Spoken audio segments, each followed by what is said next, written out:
ಎಲ್ಲದಕ್ಕೂ ನಿಮಗೆ ಧನ್ಯವಾದ ಹೇಳೋಕೆ ಇಷ್ಟಪಡ್ತೀನಿ. ನಿಮ್ಮನ್ನ ಭೇಟಿಯಾಗಿದ್ದಕ್ಕೆ ನನಗೆ ತುಂಬಾ ಖುಷಿ ಇದೆ.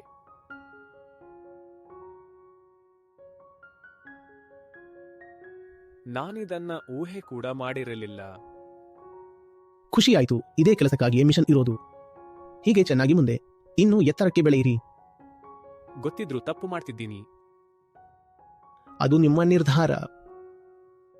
ಒಂದು ಪುಸ್ತಕ ಓದ್ತಾ ಮನಸ್ಸು ಬೇರೆ ಕಡೆನೆ ಹೋಗಿರತ್ತೆ. ಅದು ವೈಯಕ್ತಿಕ ನಿರ್ಧಾರ. ನೀವು ಬೇರೆ ದಾರಿಯಲ್ಲಿ ಹೋಗುವಾಗ ನಾನು ಬೇರೆ ಕಡೆ ಹೋಗ್ತಿದ್ದೀನಿ ಅನ್ನೋ ಅರಿವು ನಿಮಗಿರಲಿ. ಗೊತ್ತಿರತ್ತೆ. ಆ ಸ್ಪಷ್ಟತೆ ಇರಲಿ ಅಷ್ಟೇ. ನಿಮಗೆ ಗೊತ್ತಿದ್ರೆ ಸಾಕು. ಅದರಲ್ಲಿ ಯಾವುದೇ ತೊಂದರೆ ಇಲ್ಲ. ಯಾವುದೇ ರೀತಿಯ ಕರ್ಮವನ್ನ ತಡೆಯೋಕೆ ಪ್ರಯತ್ನ ಮಾಡಬಾರದು. ನಾವು ಮಾಡಬೇಕಿರೋದು ಕೇವಲ ಅರಿತುಕೊಳ್ಳುವುದು.